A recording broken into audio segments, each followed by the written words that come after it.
భూమి రైతుకు జీవితం. కానీ అదే భూమి కొన్నిసార్లు అతనికి పరీక్షగా మారుతుంది. పెరుగుతున్న ఖర్చులు, తగ్గుతున్న లాభాలు, ఈ సవాళ్ల మధ్య మార్పు కోసం ప్రయత్నించిన ఓ రైతు కథ ఇది. సంప్రదాయ పంటల స్థానంలో కశ్మీర్ యాపిల్ బేర్ సాగు చేపట్టి భారీ లాభాలు ఆర్జిస్తున్నారు. ప్రయోగంగా మొదలైన ఈ సాగు ఇప్పుడు ఆదర్శంగా మారింది. మరి ఈ విజయగాథ వెనక ఉన్న రహస్యం ఏమిటో ఈ స్టోరీలో చూద్దాం.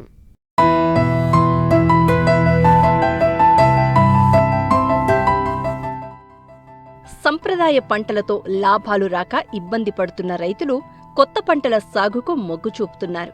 ఇలా మొగ్గు చూపిన వారిలో తూర్పుగోదావరి జిల్లా నల్లజర్ల మండలం తెలికచెర్ల గ్రామానికి చెందిన రైతు అన్నవరం సత్యనారాయణ ఒకరు. ప్రయోగాత్మకంగా కశ్మీర్ యాపిల్ బేర్ సాగు చేపట్టి మంచి లాభాలను గడిస్తున్నారు.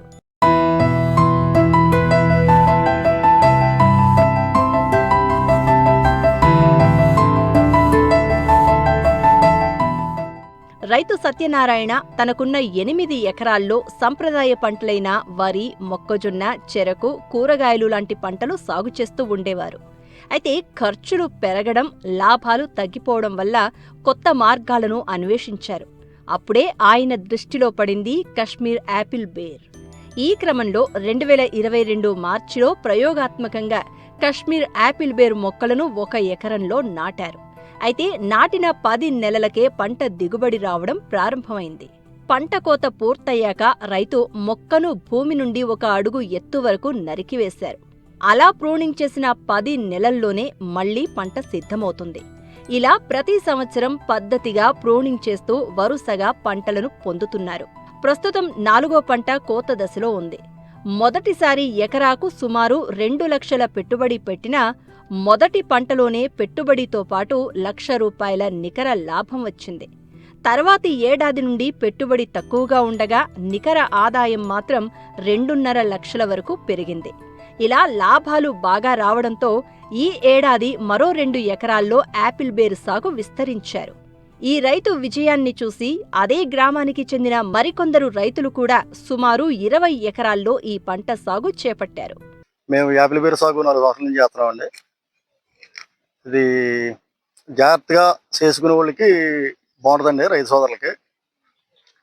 అయితే ఎప్పటికప్పుడు వాతావరణాన్ని గమనించుకుని దాన్ని పండుగ గట్రా రాకుండా చూసుకుంటే బాగుంటుందండి. ఫస్ట్లో 1 ఎకరం అండి వేసింది. తర్వాత ఇప్పుడైతే ఇదే తెలిచర్ల గ్రామంలో ఒక 20 ఎకరాల దాకా వేశారు. ఈ సంవత్సరమే డీసెంట్గా 15 ఎకరాల దాకా ఈ సంవత్సరం వేశారండి. నేనే ఇంకో 2 ఎకరాలు ఈ సంవత్సరం వేసాను.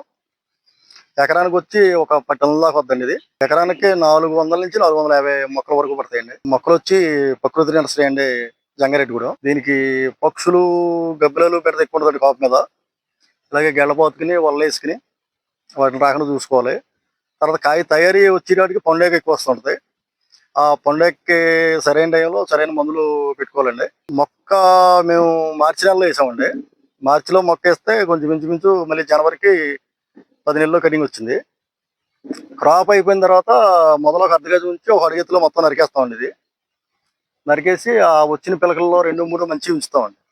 ఆ మంచి ఉంచి వాటినే మళ్ళీ పెంచుతామండి. మళ్ళీ ఆగస్టు, సెప్టెంబర్ కల్లా మనకి హీలింగ్ వచ్చేద్దండి. అయితే ఇది జాగ్రత్తగా చేసుకుంటే 10 నుంచి 12 టన్నుల వరకు దిగుబడి వస్తాయండి. మేము తాడేపల్లిగూడెం లోకల్గానే 20 కిలోమీటర్లు అండి మాకు ఇక్కడికి. తాడేపల్లిగూడెం పళ్ళ కొట్లకి ప్లస్ మార్కెట్కి కూడా వేస్తాం. ఈ సంవత్సరం అయితే ₹40 నుంచి ₹50 ఉందండి కేజీ వచ్చి.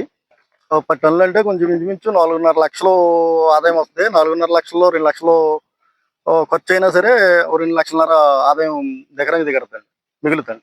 ఇక రైతులకు నాణ్యమైన పండ్ల మొక్కలను అందించడమే కాకుండా పంట చేతికొచ్చే వరకు సాగు పద్ధతులను రైతులకు చెబుతున్నారు నర్సరీ నిర్వాహకులు. సాధారణంగా మొక్కల ద్వారా అధిక దిగుబడి రాకపోవడంతో క్లోనింగ్ పద్ధతిలో మొక్కలను తయారు చేస్తున్నారు. దీంతో ఈ నర్సరీ నుండి మొక్కలు కొనుగోలు చేసిన రైతులు అధిక దిగుబడులు సాధిస్తూ ఇతర పంటలతో పోల్చితే ఎక్కువ లాభాలు పొందుతున్నారు. మేము జనరల్ ఏం చేస్తామంటే ఏదైనా కొత్త వెరైటీ వచ్చిన కొన్ని మొక్కలు రైతులతో ఇచ్చి పర్ఫార్మెన్స్ చూసి బాగుంటే దాని నుంచి డెవలప్ చేసి మొక్కలు ఇవ్వడం మాకు ఫస్ట్ నుంచి ఉన్న అలవాటు. నిమ్మని ఉన్న జామ, యాపిల్ బేరు సార్గా ఏం చేసామంటే మన తైవాన్ నుంచి తెచ్చిన మొక్కలు ఇచ్చి కొన్ని మొక్కలు ఇచ్చి డెవలప్ చేసి కాయ ఏదైతే బాగుందో ఇటువంటి షేప్ అండి, ఈ రౌండ్ షేప్ కాకుండా ఇటువంటి షేప్ రావాలి. ఈ షేప్ వచ్చిన మొక్కల్లోనే మనం క్లోనింగ్ కొమ్మలు తీసుకెళ్ళి మేము నర్సరీలో పెట్టి క్లోనింగ్ తయారు చేస్తాం.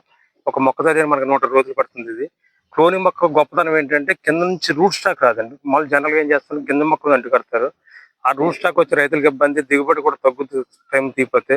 ఈ క్లోనింగ్ మొక్క ఏంటంటే అత్యధిక దిగుబడి వస్తుందండి. ఇప్పుడు ఇంకోటి ఏంటంటే మనకి ఏ నెలలో కలితే ఆ నెల ముందు ఒక 90 డేస్ ముందుకెళ్ళి క్లోనింగ్ చేసుకుంటే 90 డేస్ మనకు కాయ వస్తాయి. ఇది యాపిల్ వేర్లో ఈ విధమైన కాయలు మనం కొయ్యాలి.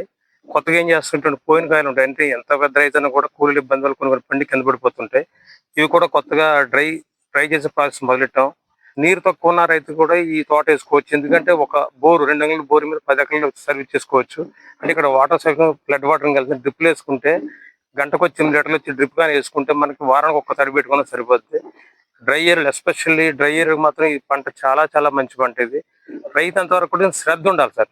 ఇందా చెప్పారు కదా, వంగ తోట ఎలాగ చేస్తాం, మెయింటైన్ చేయాలి, రేగి తోట కూడా చేయగలిగితేనే రైతు వెళ్ళొచ్చు. లేకపోతే ఫ్రూట్ ఫ్లై చాలా ఇబ్బంది కలుగుద్ది. ఎందుకంటే మన సంవత్సరం మొత్తానికి వచ్చేది 3 నెలల పంట. ఇది ఆ 3 నెలల పంట రావాలంటే మనం చాలా జాగ్రత్తలు తీసుకోవాలి. రైతు కూడా చాలా జాగ్రత్తగా ఉండాలి. ప్రతి చెట్టు మనం చూసుకోవాలి, మానిటరింగ్ చేసుకోవాలి. ఎక్కడ చిన్న ప్రాబ్లం కనబడినా కూడా మనం స్ప్రే చేసుకోవాలి, లేదా న్యాచురల్గా క్యూర్ మీద తగ్గించుకోవాలి. మార్కెట్ చూసుకుంటే మాత్రం దీన్ని మించిన ఆదాయం వచ్చిన పంట ఇంకా వేరేది కూడా లేదు. తక్కువ మెయింటెనెన్స్, మిగతా పంట రిస్క్ లేదు. కాబట్టి ఏంటంటే జాగ్రత్తగా పరిశీలిస్తే రైతుకు మంచి ఆదాయం వచ్చే పంట. సంప్రదాయ పంటలకు భిన్నంగా కొత్త పద్ధతులను అవలంబిస్తే రైతులు కూడా అధిక లాభాలు సాధించవచ్చని నిరూపిస్తున్నారు ఈ రైతు. ఇలాంటి ప్రయోగాలు మరింతమంది రైతులకు ప్రేరణగా మారాలని ఆశిద్దాం.